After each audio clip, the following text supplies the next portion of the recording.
Quando nós falamos sobre essa historicidade, como eu mencionei para vocês na semana passada, na aula passada, o próprio texto bíblico, ele vai tratar o texto bíblico anterior como sendo histórico. Jesus e os apóstolos faziam assim. Nós temos, além disso, alguns argumentos a favor disso, para dizer que aquelas histórias bíblicas aconteceram. Há argumentos que nos ensinam que Moisés existiu, ele nasceu como um judeu, foi criado por uma mãe egípcia, foi para o deserto, voltou, tirou o povo, derramou pragas lá, abriu o mar vermelho, saiu dele, liderou o povo e etc. Como está lá, de fato aconteceu. Há argumentos que atestam essa historicidade, além do fato da Bíblia assumi-la assim. Dentre esses argumentos, a gente pode ir para as comprovações externas. E aqui talvez resida a principal utilidade de ciências como a arqueologia, a história e por aí vai. Diferente do problema que eu mencionei há algumas semanas, da dificuldade de você utilizar essas comprovações externas ou esses elementos como aqueles que vão nortear a sua busca pelo sentido do texto, e isso, como eu apresentei, pode ser um problema, pela dificuldade da quantidade de informações, elas são muito úteis para comprovar aquilo que a Bíblia apresenta como sendo histórico. Vou mastigar para você entender e não se confundir com o que eu estou tentando dizer. Você abre sua Bíblia e vai lá para Êxodo capítulo 10, quando está narrando ali a saída do povo do Egito. Eu não dependo de encontrar tabuletas assírias, encontrar inscrições e hieróglifas egípcias. Eu não dependo de encontrar cerâmica judaica nesse período para poder interpretar o texto e dizer o que está acontecendo. Que o povo de Israel está saindo do Egito. Que Deus mandou o seu anjo, morreu ali os primogênitos que não foram protegidos e etc. Eu não dependo disso para entender o que o texto está dizendo. Mas esses elementos que encontrarmos são úteis para comprovar que aquele relato, ele de fato foi histórico. Podem ser úteis nesse sentido.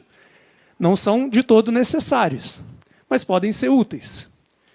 Nós não vamos adentrar muito nesse ponto. E eu sei que você já viu muita coisa na internet, nos vídeos, em estudos que você fez, sobre como a arqueologia e a história constantemente vai comprovando a historicidade bíblica. E, inclusive, às vezes é até interessante porque é dito, provavelmente o rei Ezequias, da era de prata, né, da história de Israel, nunca existiu, porque não temos relato nenhum de Ezequias na história. Aí, como as coisas estão meio invertidas, se assume que Ezequias nunca existiu, porque não temos outro relato que comprove sua existência. Aí passa um tempo, é feito algumas escavações e são encontrados registros da existência de Ezequias. Entende? Se você vai pelo percurso incorreto de tomar esses elementos como os essenciais para você questionar a veracidade do texto, você tem um problema. Porque, por vezes, você vai encontrar muitas outras informações e é assim que a ciência é feita, com a progressão do conhecimento. Tudo certo.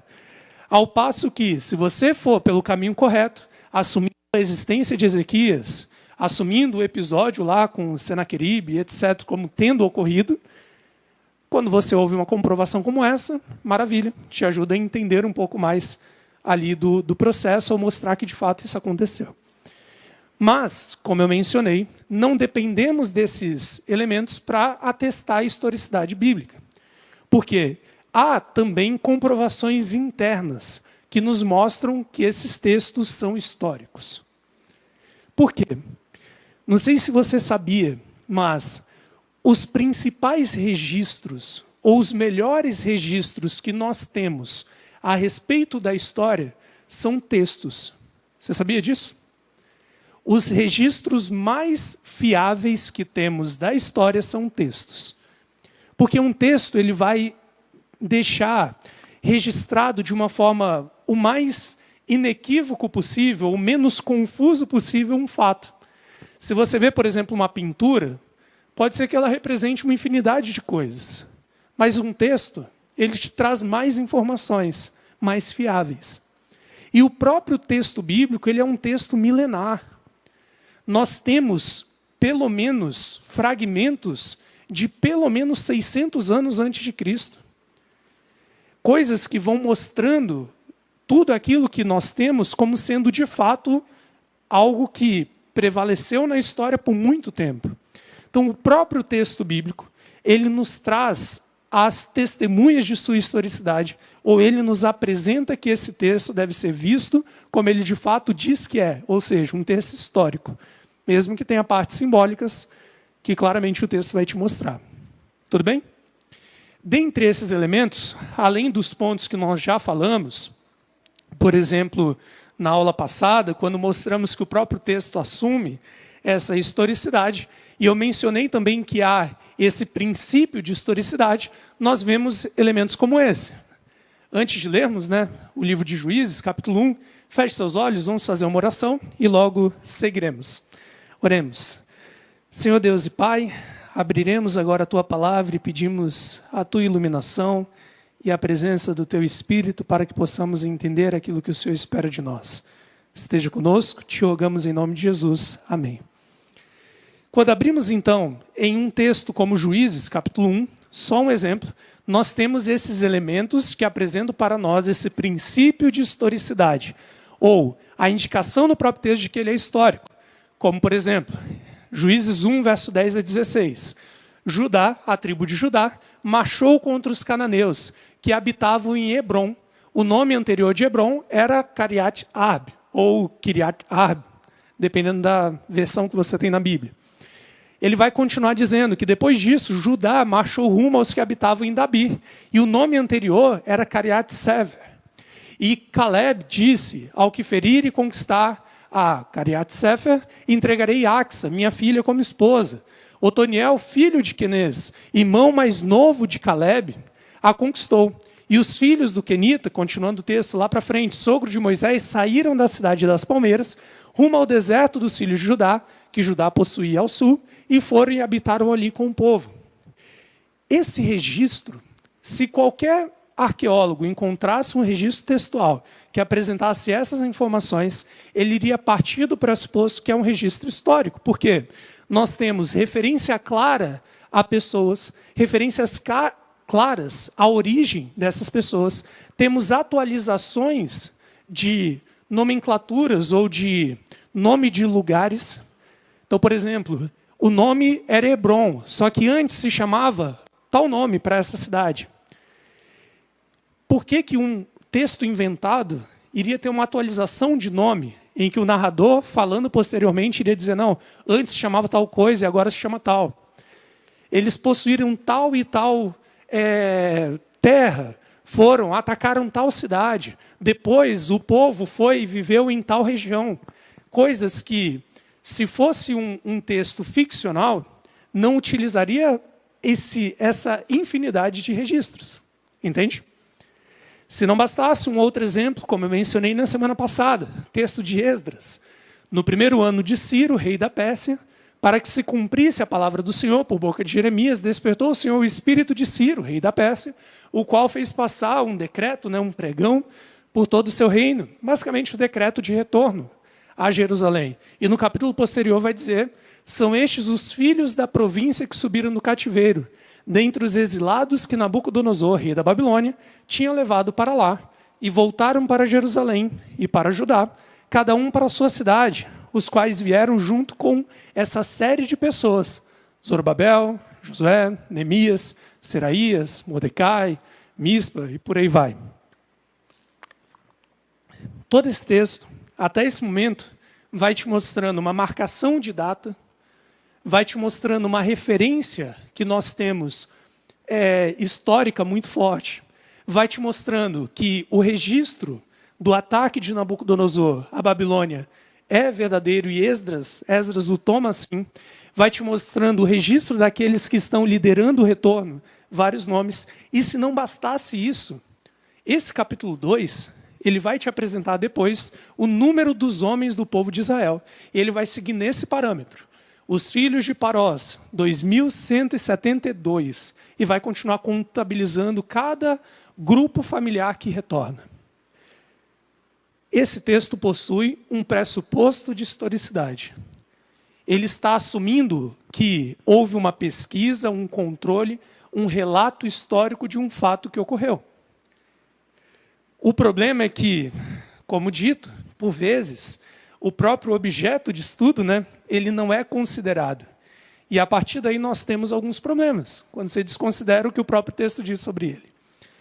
E eu volto a dizer, talvez hoje, exatamente hoje, para você fique um pouco sem sentido entender o para que nós temos que passar tempo reafirmando isso, porque talvez você não tenha se atentado ainda.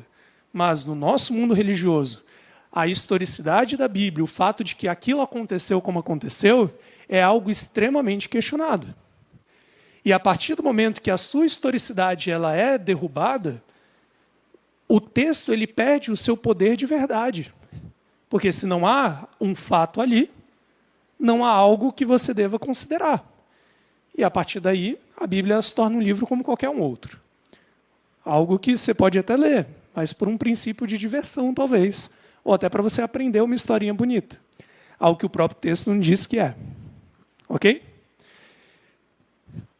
Esse é um dos exemplos, como eu disse, dos argumentos a favor da historicidade. Essas comprovações do próprio registro interno.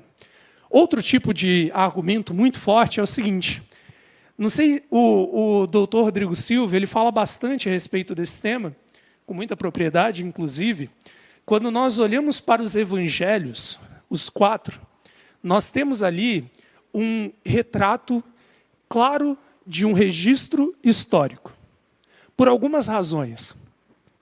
Se você não estiver familiarizado, creio que está, os 4 evangelhos, Mateus, Marcos, Lucas e João, são 4 relatos da vida de Jesus.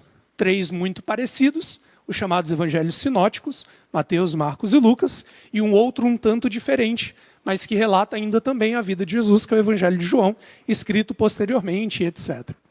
O ponto é, quando você olha para esses 4 relatos da história de Jesus, você já começa a pensar o seguinte, por que existem 4 relatos?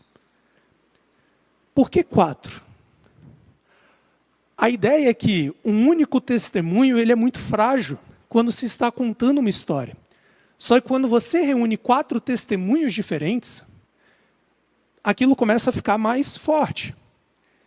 E se não bastasse essa ideia dos 4 testemunhos, se você pensasse nesses 4 evangelhos como sendo livros que contam uma historinha, ou que tentam vender uma religião, como muitos dizem, que esse Jesus da Bíblia nunca existiu, que é só uma ideia para controlar as pessoas e por aí vai, os 4 evangelhos nunca teriam sido escritos como foram, porque eles seriam um desserviço à causa que eles estão supostamente se propondo. Por quê? Porque os 4 evangelhos mostram um Jesus que não faria sentido seguir. Em primeiro lugar, não faria sentido, porque pensa em Jesus um pouco. Jesus vem, de uma linhagem real, mas de uma família extremamente humilde. Jesus vem de uma cidade extremamente mal falada. Jesus, como Isaías mencionava, não tinha nenhuma beleza especial, nenhuma coisa que o chamava a atenção dele. Jesus arrumou confusão o tempo inteiro com os judeus por conta das suas doutrinas. Jesus andava com marginalizados, atendia qualquer pessoa. Jesus ele é morto por meio da cruz, e uma morte horrenda, apenas para os piores criminosos.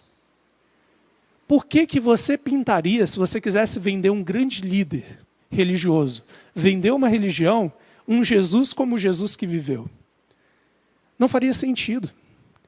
E por que apresentar 4 relatos? Como apresentar 4 relatos para isso?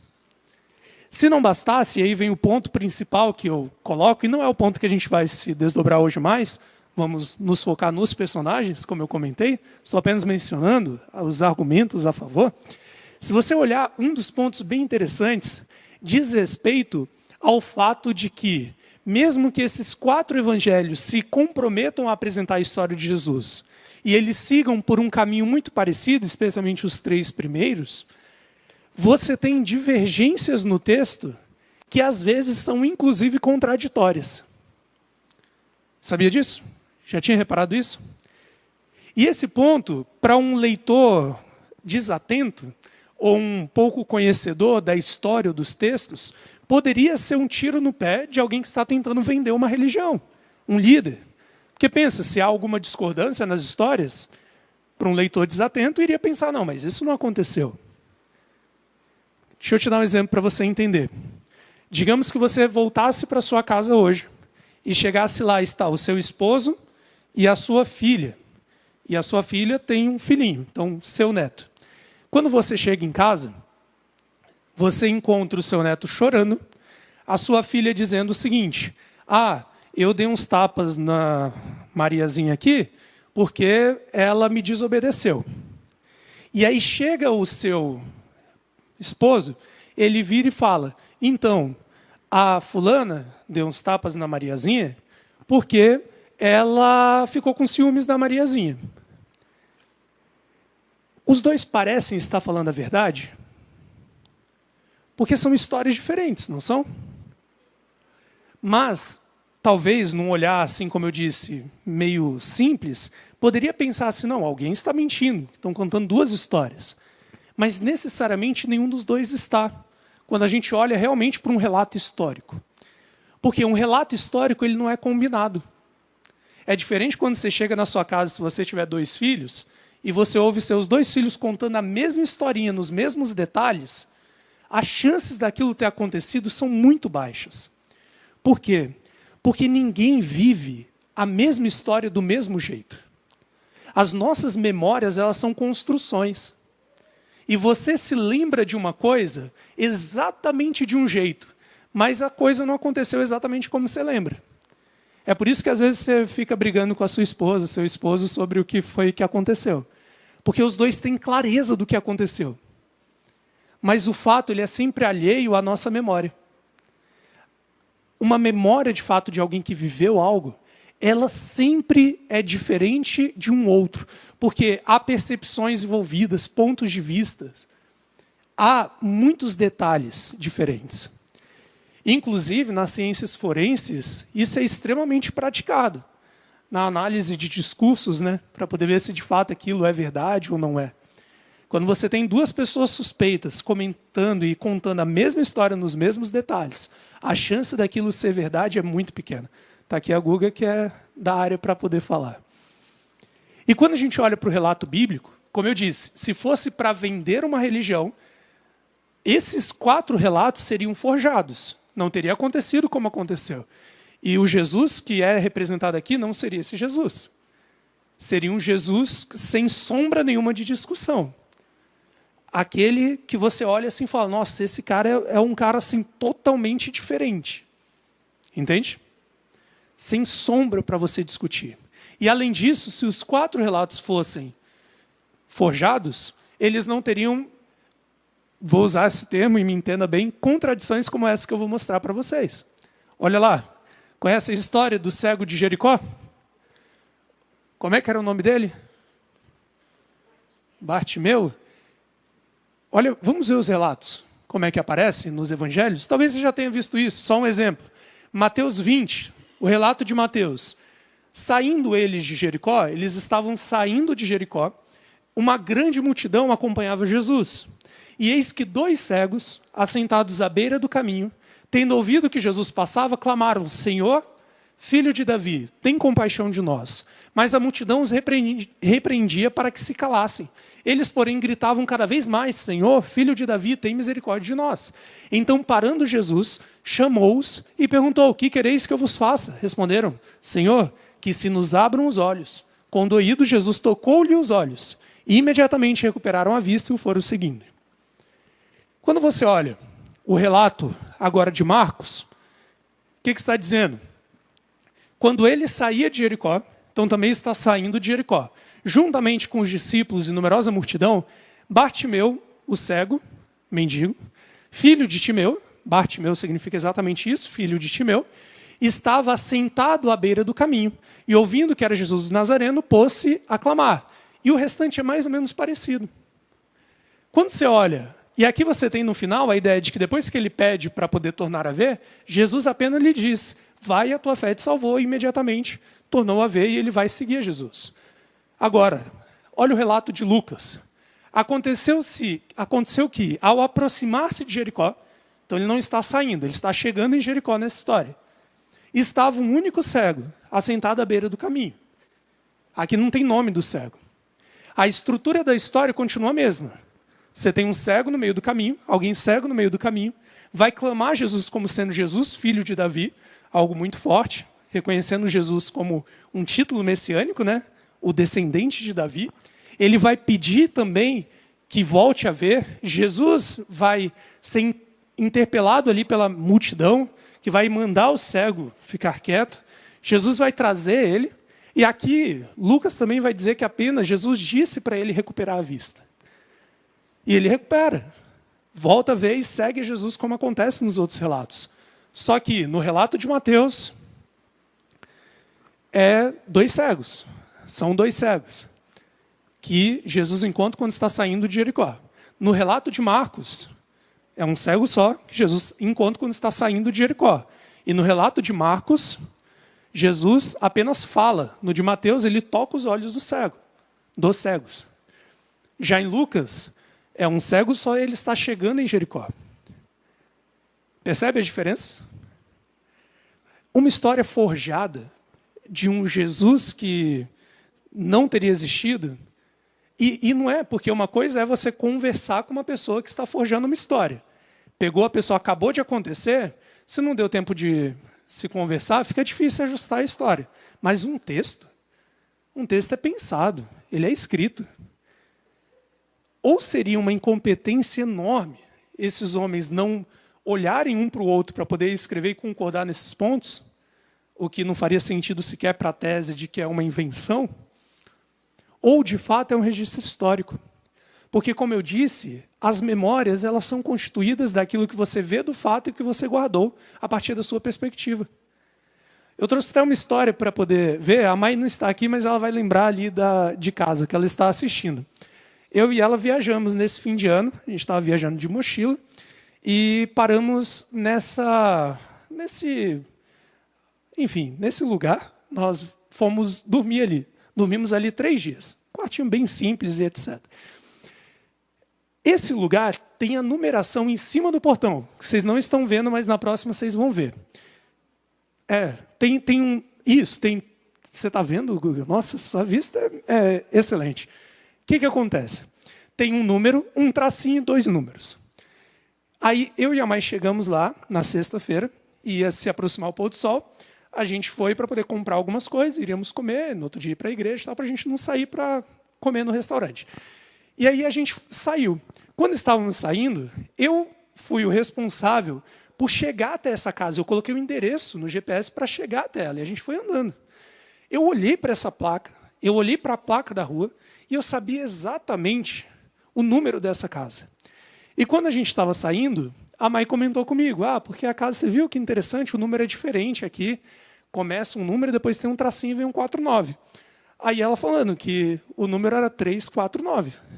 Eu olhei para ela e disse, não, o número é 149. Ela falou, não, é 349. E aí, na minha cabeça, era claro que era 1-49.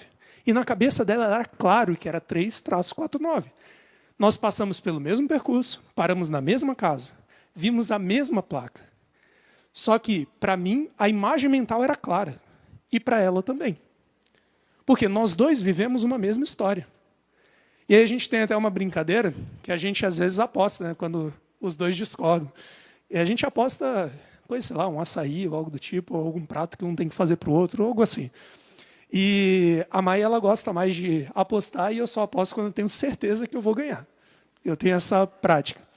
Tanto que ela guarda isso como troféu, porque foi a única vez que ela ganhou numa aposta de mim até hoje. Porque quando a gente voltou para casa, estava lá, 3-49. Na minha cabeça era claro o número 1. Estava lá, eu tinha imagem mental direta, tinha acabado de sair do lugar. Porque as memórias, elas são construídas assim. Sempre quando nós vivemos algo, a gente capta aquela história de uma forma um pouco diferente. Fica até um detalhe aí para vocês não terem problema no casamento de vocês.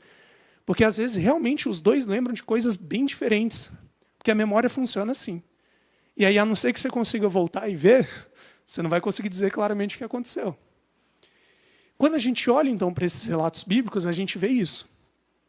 Quando Mateus, Marcos e Lucas falam desses relatos, eles estão descrevendo aquilo que eles lembravam. Ou, no caso de Lucas, que ele pesquisou. Entende? É por isso que, naturalmente, os relatos vão ter divergências. Mas o ponto central da história continua mesmo. Porque aí, se o ponto central, a estrutura da história fosse diferente, aí a história provavelmente não seria verdadeira. Mas, quando você vê 3 relatos de uma mesma história, com a mesma estrutura, apenas com detalhes diferentes, isso vai atestar a historicidade de um texto. Ok? A Bíblia, portanto, está repleta desses argumentos em prol de sua historicidade. E um dos argumentos, uma das testemunhas disso, são os personagens que nós encontramos na Bíblia. Porque assim como Jesus nunca seria descrito em um texto falso, numa história inventada da forma como foi, os personagens bíblicos não seriam apresentados da forma como foram apresentados se eles não fossem exatamente históricos, ou se eles não tivessem vivido assim. Eu sei que, por vezes, quando a gente não tem muita familiaridade com o texto bíblico, a gente romantiza um pouco os personagens. A gente vai criar a imagem de que eles eram tudo perfeito, todos incríveis. E que não é exatamente assim. Se você pensar comigo, por exemplo, a história desse rapaz aqui, Davi, de fato, era um homem de Deus. É aquele mesmo rapaz que você vê na história, que ele tem um contato com outro rei, que está perseguindo ele e ele não tem coragem de encostar a mão dele. Depois ele fica triste porque ele cortou um pedaço da roupa do rei, porque ele era ungido de Deus. É o mesmo rapaz que chora e enterra os seus inimigos. É aquele que vai fazer os salmos. O grande rei de Israel. O padrão do reino israelita. E aí você tem a história dele com Batseba. Você acredita que numa história forjada para poder instituir uma identidade de Israel, como é por vezes argumentado hoje em dia, seria inserido essa história na Bíblia? Desse rei Davi, que enquanto um soldado dele está na guerra, ele tem relações com a esposa do soldado, depois ele volta e por traição quase mata o soldado para ficar com a esposa? Essa história nunca seria registrada para a figura de um rei como Davi. Por que é registrada? Porque Davi é humano. Isso aconteceu.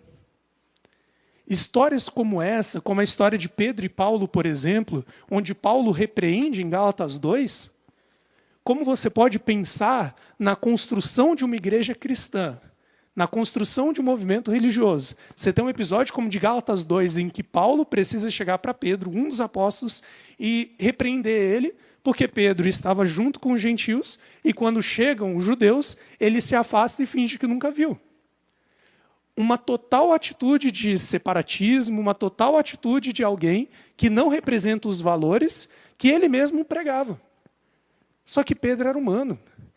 Você acha que num registro que não fosse histórico, iria apresentar um personagem como Pedro que negaria Jesus? Entende?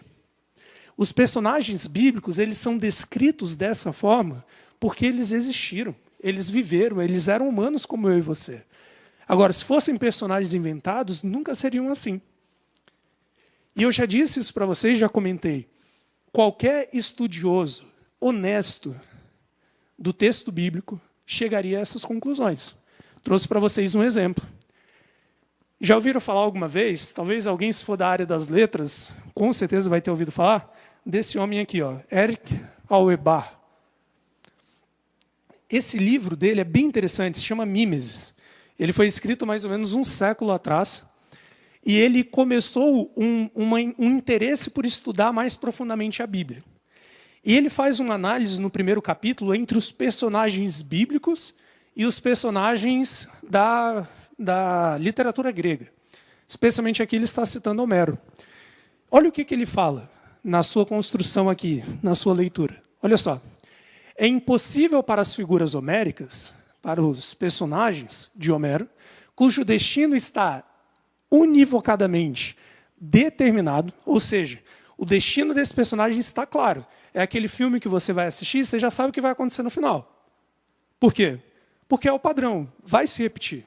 Você já sabe o que vai acontecer. E que acordam todo dia como se fosse o primeiro dia, sem considerar a experiência passada, cair em situações internas tão problemáticas. Ele está comparando os personagens bíblicos. Ele vai continuar. As suas emoções são violentas, as dos personagens bíblicos. Convenhamos, são também simples por vezes e irrompem de imediato. Às vezes acontece sem todo um planejamento. Por quê? Porque isso acontece com os seres humanos. Às vezes são coisas bem estranhas que você olha e fala, só um ser humano para viver isso. Quanta profundidade há em contraste nos caracteres ou nos personagens de Saul e de Davi, contraste dos dois. Quão intrincadas e ricas em planos são as relações humanas, como a de Davi e Absalão, ou de Davi e Joabe, por exemplo. E quando você vai vendo essas histórias, você vai vendo, nossa, olha o andamento disso. Joabe, a história de Joabe é maravilhosa. Joabe ficou do lado de Davi, do lado dele. Venceu Saul na luta pelo reino. E aí, Davi fica com o pé atrás quanto a Joabe, por conta de duas situações.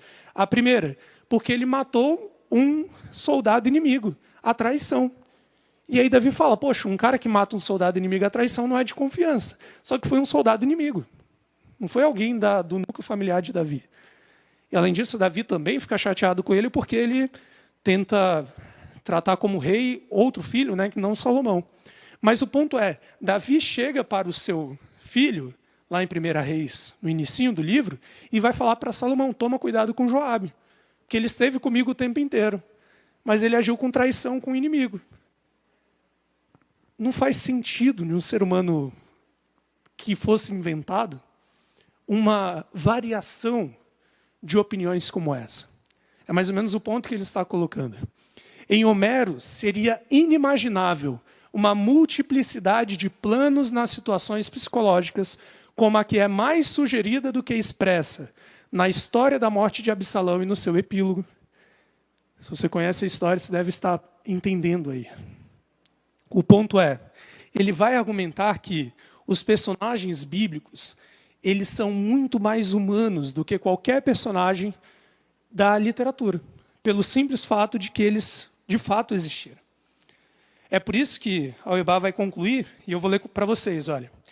Pode-se abrigar muito facilmente objeções histórico-críticas quanto à guerra de Troia e quanto aos erros de Ulisses, e ainda assim sentir na leitura de Homero o efeito que ele procurava. Mas quem não crê na oferenda de Abraão não pode fazer do relato bíblico o uso para o qual foi destinado. É necessário ir mais longe ainda.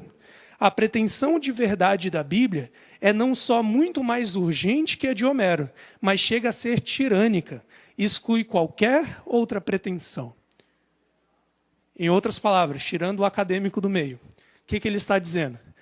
Você pode até pensar, talvez, conhecem o filme Troia, da Guerra de Troia, conhece a história mais ou menos? Você pode até falar, isso não existiu, é só um mito, e ainda assim apreciar a história. Só que é o que ele vai argumentar. Se você abordar a história bíblica assim, você não consegue apreciá-la como de fato ela foi apresentada. Porque a Bíblia pressupõe, ela exige que aquelas histórias de fato aconteceram. E os personagens que são descritos, eles são testemunhas dessa historicidade, mostrando que de fato assim existiram em seus problemas, nas suas qualidades e, enfim, na dinâmica humana que eles são. É por isso que isso talvez te ajude a entender algumas coisas na Bíblia. Como, por exemplo, você já se perguntou alguma vez do porquê Deus ele criou Lúcifer, Satanás, como você quiser chamar, sendo que ele iria se rebelar depois? Você já pensou por que Deus escolheu Saul, sendo que ele seria um rei ruim depois? É simplesmente pelo fato de que Deus cria os seus seres livres e que esses personagens existiram. E eles foram mudando depois. Eles mudaram. Não foi um personagem inventado que Deus viu de antemão como que ia ser, e foi, criou ele e tal, e construiu sua história. Eles foram vivendo. Saul, quando foi escolhido, ele era o melhor para ser rei.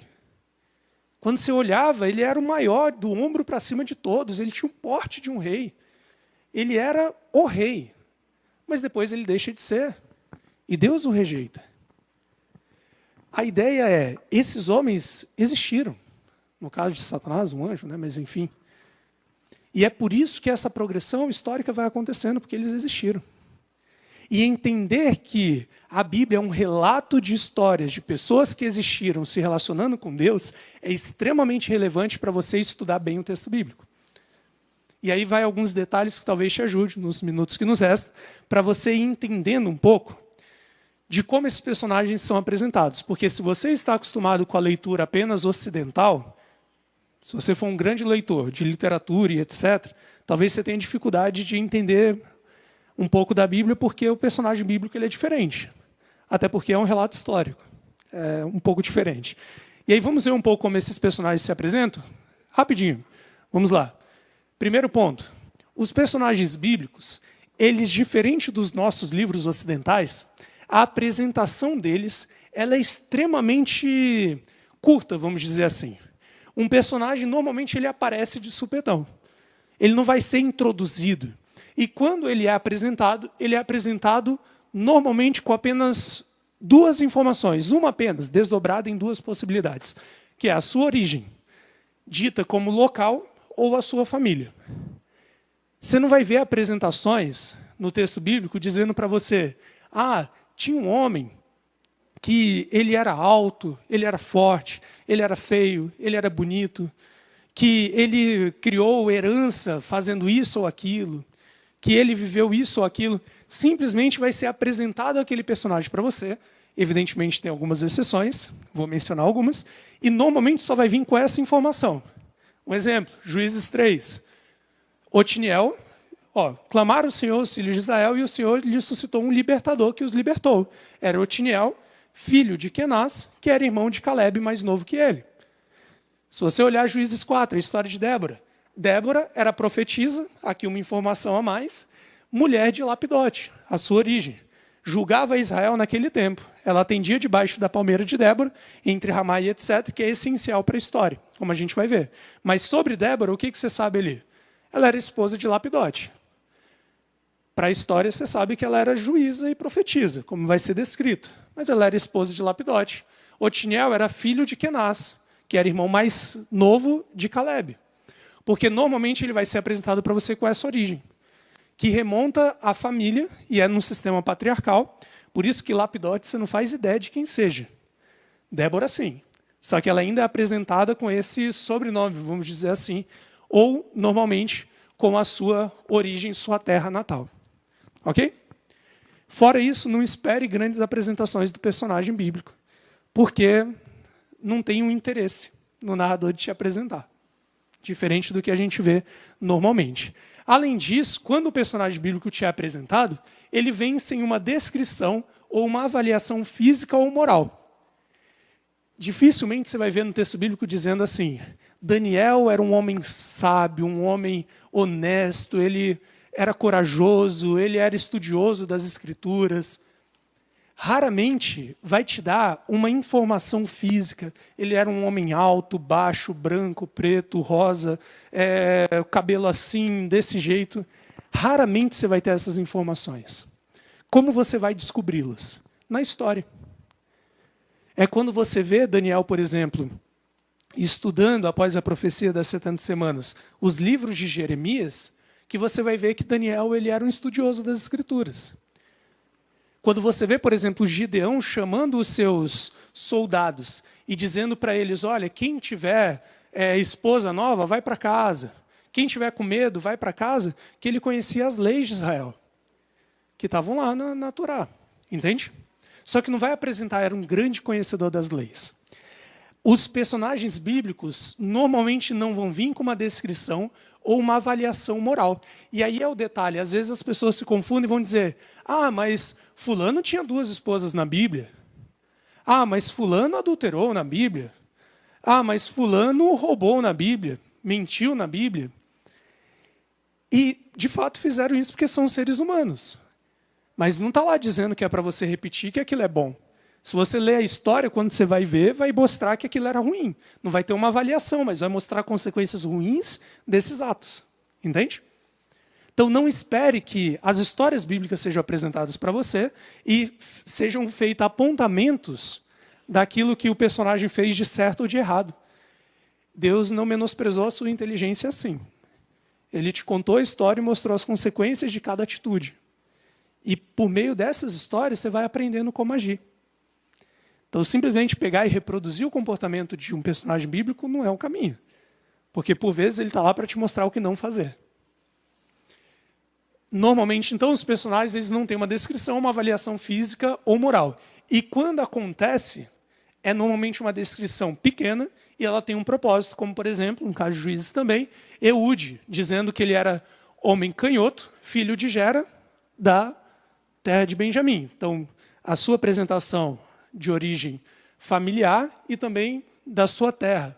Mas vai dizer que Eude ele era homem canhoto. E logo depois, quando você vai estudando a história, você vai ver que isso era relevante, porque Eude, com a sua mão esquerda, ele enfia a mão assim no lado direito, toma uma faca, uma adaga, e com ela ele mata lá o Eglon. A ideia é, aquilo vai ser relevante para a história, então ele vai te apresentar. Se não for, você não vai saber. E eu já comentei isso com vocês, eu acho que aqui em alguma classe. Se eu perguntasse para você, Abraão, um dos homens mais importantes da Bíblia, como é que Abraão parecia? Qual o tamanho dele? Ele era gordo, magro, loiro, moreno? A gente não faz ideia. Não sei como é que Deus se importa muito pouco com a aparência, né? A gente não faz ideia. A gente sabe que Abraão era um homem de fé. A gente sabe que é ruim mentir, porque quando ele mentiu falando que Sara era sua irmã, trouxe problema para os egípcios. A gente sabe que quando você tem fé e segue a vontade de Deus, Deus cumpre suas promessas. A gente sabe de tudo isso, que Abraão viveu isso e a gente vê na história dele. A gente não sabe como é que Abraão era. Ok? Sabe que ele veio de Ur dos Caldeus, que era a sua origem. Fora isso, não muito mais. Como eu disse, é na história que você vai aprendendo. Então, por exemplo, você tem a história de Sansão, que Sansão, um belo dia, acorda, vai até Gaza, uma cidade inimiga. Ele era um juiz de Israel, inimigo dos filisteus. E ele vai até Gaza, uma cidade filisteia, encontra uma prostituta e vai dormir com ela. E aí descobrem lá que Sansão chegou na cidade, vão cercar toda a cidade, vão esperar Sansão acordar. Sansão, quando acorda, ele está cercado. Se você ler essa história, talvez você vai falar, então está tudo certo, eu ir lá e dormir com uma prostituta. Não está. Olha o ruim que deu. Só que não tem o narrador virando e falando, não, Sansão fez isso, mas era errado. Entende? Porque não é como a história bíblica é construída, não são como os personagens são apresentados. Mas claramente você vai vendo na história que não deu certo. Sansão tinha um problemaço com mulheres, né? Mas a questão é, os personagens bíblicos seguem esse parâmetro. Continuando para a gente terminar. Gideão, um outro exemplo, né, que eu mencionei. Quando o anjo do Senhor chega para Gideão para poder chamá-lo, Gideão, filho de Joás, sua origem, né, estava malhando o trigo no lagar para o pôr a salvo dos midianitas. Com essa informação, você já vê que Gideão era um bom estrategista, porque ele estava num lagar, um lugar de pisar uvas, pisar azeitona, mas ele estava debulhando trigo. Então era um lugar que ninguém esperava. E ele usou isso como estratégia para manter a salvo aquele mantimento dos midianitas que estavam atacando eles, como a gente vê na história antes. Mas você vê que, além de um estrategista, ele era meio covarde, porque ele não ataca, né? Ele se defende. Você vai aprendendo na história dele, observando como a história acontece. Que se você esperar que o narrador vai te falar exatamente ou vai avaliar a atitude dele, não vai. E aqui vem um detalhe que é até bem bonito de se pensar. É evidente que tem elementos que claramente você tem reações negativas. E você vê que aquilo não era boa ideia. Mas tem elementos que não parece ser certo ou errado. Gideão só era assim, sabe? Então talvez você seja uma pessoa que se identifique com Gideão. Porque ele era ser humano. Ele era um bom estrategista, era meio covarde. Talvez você se identifique assim. E aí o ponto de, nessa identificação, você vê como é que Deus age numa pessoa como essa, transformando ele em quem ele se tornou. Entende? Porque nesse aspecto é parte da personalidade dele. Não espere padronizar todos os personagens, porque eles são humanos e somos todos diferentes como somos. Penúltimo ponto, os personagens bíblicos, eles podem ser construídos de 3 formas. Aqui é um pouco mais técnico. Vou explicar bem simplesmente para você entender. Os personagens bíblicos, eles podem ser planos, circulares ou progressivos. O que isso significa? 3 exemplos para você poder entender comigo. Pensa um personagem como Débora, por exemplo. Débora é aquela personagem que começa de um jeito e termina de um jeito. Ela é a mesma coisa, sabe? Sua história não é longamente contada também. Mas ela é uma profetisa em Israel, juíza. Vem lá Baraque, pede para ela para acompanhar. Ela fala, olha, beleza, Deus mandou você ir, mas eu vou com você, mas você não vai ganhar. E vai seguindo e ela termina do mesmo jeito. Ao passo que você tem personagens como, se olhar o último ali, que é os israelitas mesmo. Eles são personagens cíclicos, que eles estão constantemente na ida e volta do relacionamento com Deus. Às vezes eles estão bem, às vezes eles abandonam a Deus, aí eles se arrependem e se convertem, aí abandonam a Deus de novo, ficam de boa, entram em rebelião, e é aquele negócio constante, sabe? E finalmente você tem personagens como Gideão, que é um personagem que começa de um jeito e vai progredir para outro. Pode ser tanto positivo quanto negativo. Saul, por exemplo, também progride, mas para baixo. Gideão progride para cima, é o cara pacato, covarde, estrategista, que depois vai se tornar um homem que vai vencer lá com 300 homens, e aí depois ele desembesta, porque fica um negócio incrível o restante das histórias. Percebe? Você vai ter personagens, então, que eles são sempre a mesma coisa, você vai ter personagens que vão mudando e voltando ao que eles eram, e nesse loop, e você vai ter personagens que vão sempre para um caminho até chegar ao fim dele, mas vão progredir sempre, para cima ou para baixo. Te lembra alguma coisa disso na realidade? Você vai encontrar um monte de seres humanos que são bem assim, na sua vida. Gente que vai ser a mesma coisa numa estabilidade para o resto da vida. Gente que está o tempo inteiro, que cada dia que você olha é uma coisa diferente, e amanhã é a coisa que era anteontem, depois de amanhã é uma coisa que era hoje, por aí vai. E aí você vai encontrar pessoas também que vão mudar, então vão ser uma pessoa diferente no início e no final da vida, mas que houve uma progressão contínua até lá. Os personagens bíblicos são mais ou menos nesse contexto. E é muito legal você estudar a Bíblia e ir vendo essa progressão, esse desenvolvimento desses personagens e aprendendo com eles. Principalmente para você se identificar em pessoas como você. Para você olhar, se você é uma pessoa mais cíclica, mais plana, você olhar e aprender um pouco. Poxa, como é que essas pessoas tiveram um relacionamento com Deus? Como elas lidaram com as questões? Finalmente, para a gente terminar, uma questão mais técnica um pouco também, mas só para você não se perder.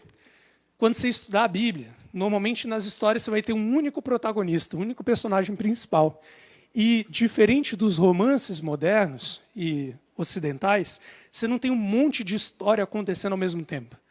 Normalmente a história daquele personagem vai começar, vai ser contada e vai terminar. E aí vai começar a história de outro, vai ser contada e vai terminar. Você tem uma exceção, que eu não vou entrar aqui em detalhes, uma questão meio técnica, mas o ponto é, você tem muito pouca subtrama, tipo novela, sabe? Que você tem um monte de história sendo contada ao mesmo tempo. A Bíblia não acontece bem assim. É uma história que começa com um protagonista que vai ser mais bem apresentado, os outros quase você não vai ter informação nenhuma deles, é do protagonista daquela história, e vai sendo contado ali até terminar. Então você tem a história de Sansão, por exemplo. Você vai ter os pais dele aparecendo, você vai ter Dalila aparecendo, a Timnita lá aparecendo, mas é de Sansão que você vai ouvindo quase tudo, vai acompanhando ele a história até começar e terminar. Ok? Sem um monte de subtrama, um monte de história sendo contada. Enfim. No geral, o que eu quero apresentar para vocês para a gente encerrar essa série? A Bíblia ela deve ser, para nós, a base do nosso relacionamento, da nossa compreensão doutrinária e da nossa vida cristã. A gente viu isso no início desse ano. Nosso cristianismo tem que ser cristão. Nossa religiosidade tem que ser cristã e, portanto, bíblica. E por isso você tem que alinhar bem os princípios que norteiam a sua compreensão bíblica, já que ela vai te dar a base do seu cristianismo. Porque os princípios importam aos resultados que você vai chegar. Compreendendo isso, entenda que do mesmo jeito que você pode ter princípios diferentes de outras pessoas, a pessoa que você está ouvindo no vídeo do TikTok, no púlpito, no vídeo no YouTube, também pode ter princípios diferentes. E você tem que ir avaliando os princípios para ver o que faz mais sentido, o que é coerente ao texto bíblico, para que você chegue a conclusões que talvez a conclusão não pareça tão problemática, mas se você voltar lá atrás, é muito problemático. E dentre esses princípios que eu apresentei para vocês, o primeiro, existe uma verdade no texto bíblico.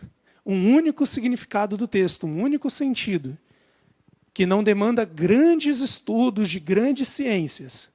É o estudo dedicado do texto, para entendê-lo. E que esse sentido, essa verdade está lá. Não é tudo que vale, não é a minha verdade e a sua verdade, é a verdade bíblica que está lá. Que esse sentido, essa verdade está no texto, independe de mim, de você, do pastor, de qualquer um. Está no texto da revelação que Deus deixou para você. Que essa verdade ela é histórica, aconteceu do jeito que o texto bíblico está dizendo que aconteceu. E que muitos argumentos ou muitas testemunhas comprovam isso, inclusive os personagens bíblicos. E que ao estudar a Bíblia, você possa identificar nela relatos históricos de seres humanos que viveram um relacionamento com Deus, o mesmo que você é convidado a viver. Entender que a Bíblia é repleta de situações reais de vida como você vive. E que ali você vai aprender, por meio dessas histórias, como se relacionar com Deus também. Mas não vai adiantar de nada essas 5 semanas que nós passamos juntos estudando, se você não passar tempo estudando sua Bíblia. Você pode entender tudo isso, mas se você não passar tempo estudando sua Bíblia, você não vai ter condições de ter uma opinião quando você ouve alguém falando alguma coisa e fala, talvez isso esteja meio errado. Como é que eu vou chegar a essa conclusão se eu não li a Bíblia e não sei do que se trata? Ou então quando alguém fala alguma coisa e eu vou juntando tudo, né? E vou dizendo, não, é isso. Nossa, é isso. Quando na realidade você tem um monte de problemas ali. Você precisa passar tempo com a Bíblia, seguindo aquilo que você acredita. Você acredita que é a palavra de Deus, como ela diz que é? Maravilha. Acredita que é histórica, como ela diz que é? Maravilha. Vai seguindo parâmetros assim. Você vai interpretar ela, a principal, se não única autoridade, é o que está escrito aí. Os demais servem, no máximo, como auxiliares. E aí, quando você olhar um discurso, você fala, poxa, mas espera aí, a pessoa está falando isso, mas tem aquele texto da Bíblia que está dizendo essa outra coisa. Não, espera aí, a pessoa está falando isso, mas ela está se baseando em um princípio que eu não concordo. Entende? E isso é a única coisa que vai te proporcionar a liberdade religiosa que Deus quer que você tenha. Porque eu volto a dizer uma coisa que eu falei umas 3 vezes nessa série. Se você não tiver o conhecimento bíblico, a prática de contato com o texto bíblico, no máximo você vai ser um escravo da verdade. Você pode até estar ouvindo tudo certo, mas você está fazendo porque outra pessoa disse, e não porque você tem certeza na Bíblia que é o que Deus espera de você.